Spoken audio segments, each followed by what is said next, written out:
Marina cringed as her monstrous purple suitcase slid down the baggage ramp and landed with a sickening thud on top of a small carry-on. A petite girl standing next to Marina wailed in dismay. As the travelers crowding the baggage claim in Miami International struggled to help free the girl's little mushed bag from under the purple hulk, Marina Gray surveyed the situation and decided to sit tight and let her mother's idea of stylish luggage make a second round of the corral. One perk of being several thousand miles south of her Vermont hometown was that no one knew her name. This happened to be a good thing, since Marina was engraved along with 3 jumping dolphins on the silver handle of the embarrassing bag. As it came back around, she took a deep breath and hauled the suitcase up. Standing on tiptoes, she tried to locate the Students Across the Seven Seas contact person, but Miami International was packed with people dressed in gaudy fluorescent sundresses and Hawaiian shirts. March in Vermont was still 3 feet of snow on the ground, freezing. But her planemates had scattered, leaving her alone stretch-cord jeans and boots fish in a sea of flip-flops. "Fish out of water," she mumbled. "Great. I've officially become a cliché." A group of tourists in matching his and her hot pink shirts and muumuus surrounded her, and she felt the sudden uncomfortable sensation of being hijacked by a flock of overweight flamingos. She rose on her toes again.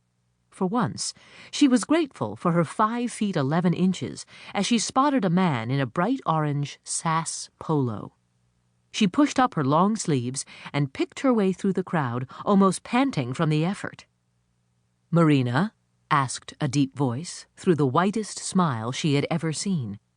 The guy was right out of the fashion mags. Jet black hair, tanned skin, broad shoulders. He was even tall.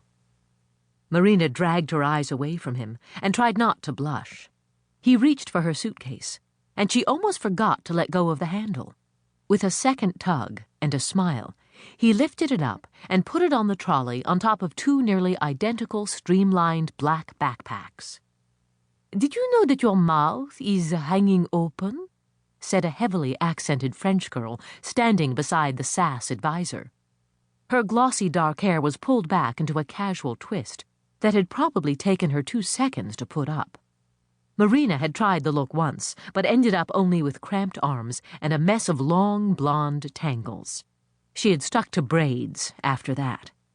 The thin blonde next to the French girl snickered at the obvious comment. Marina snapped her mouth shut and gave up the useless fight not to blush. She stared at her boots instead. How did you know I'm Marina?" she stammered at the ground. "Well, unless you answer to Lincoln and are a white water raft guide from Australia, you'd pretty much have to be Marina." He smiled. "Right. Then yes, I would be Marina." She attempted a smile back. Marina had spent the plane trip convincing herself it was okay to leave the old version of herself behind. After so many years coasting, knowing everyone in her tiny town and their knowing her, it was time to start fresh. She could do first impressions, no problem. She pulled herself up and smiled again with confidence. "What's your name?" Marina asked as he handed her his clipboard to sign. "Marco. I'm the program advisor and also one of the instructors." She looked up and stared. One dimple. The guy had one dimple. It was simply too much.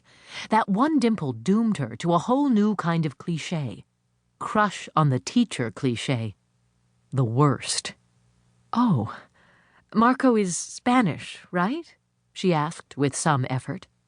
"Italiano, actually," Marco said.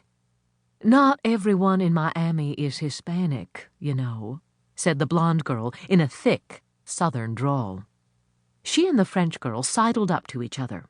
One nudged the other and murmured something at which they both giggled. These two were going to be trouble, Marina could tell already.